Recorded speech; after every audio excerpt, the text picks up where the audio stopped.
Bonjour chers élèves.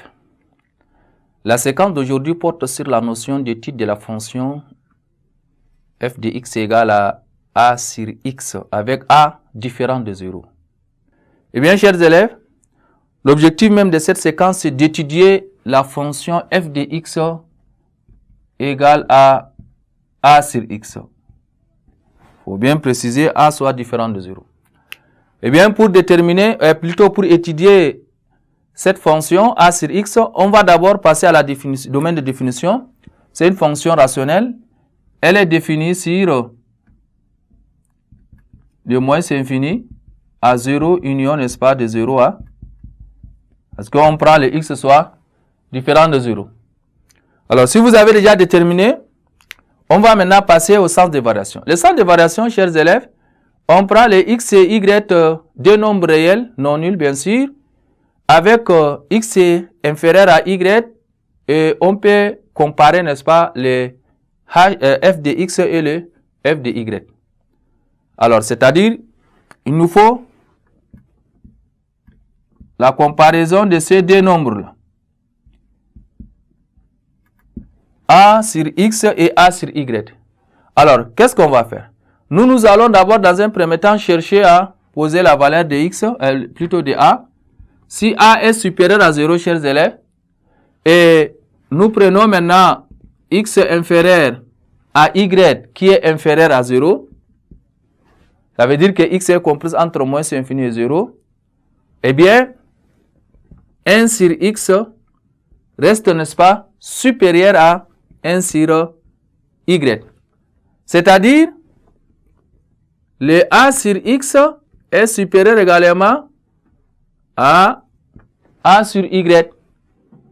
La même chose, si je prends 0 inférieur à x inférieur à y, et bien là, qu'est-ce que vous aurez? Le 1 sur x reste toujours inférieur à 1 sur y. Et là aussi, c'est-à-dire a sur x est supérieur, n'est-ce pas, à a sur y. Comme ça, vous pouvez donner le sens de variation par rapport à ces cas-là pour dire que la fonction f, elle est décroissante ici, tout comme décroissante sur cet intervalle-là. Et vous allez faire, n'est-ce pas, le tableau de variation de cette fonction. On va prendre de moins infini à plus infini. On a dit 0 est là. À plus infini, vous prenez et moins 1 entre moins infini et 0. Et ici, c'est 1. Comme ça, ça vous permettra maintenant de dire que la fonction a sur x, elle est décroissante ici et décroissante là. Et là, quand vous calculez l'image, ça fait moins a, moins 1 là. Et ici, ça nous donne a.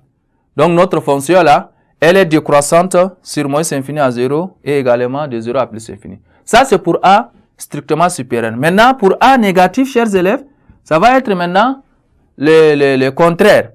Si a est strictement inférieur à 0, pour x compris, plutôt si nous prenons les x et y dans l'intervalle de moins infini à 0, on constate que le 1 sur x va être inférieur à 1 sur y. Dans ce cas, le 1 sur x reste toujours inférieur à 1 sur y, mais la fonction dans cet intervalle, elle est croissante.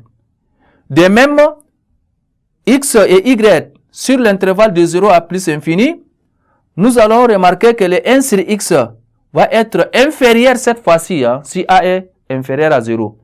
Inférieur à 1 sur y, ça veut dire que a sur x va être aussi inférieur à a sur y, alors la fonction f, elle est aussi croissante. D'où vous aurez ce tableau de variation qui va être également entre 0 et plus infini. La fonction a sur x va être croissante, ici même croissante, l'image de moins a, moins 1, c'est moins a ici. L'image de 1 c'est a. Donc, sur l'intervalle de moins infini à 0, la fonction a sur x est strictement croissante. Et sur l'intervalle également de 0 à plus infini, elle est également strictement croissante. Voilà, chers élèves. Ainsi prend fin cette séquence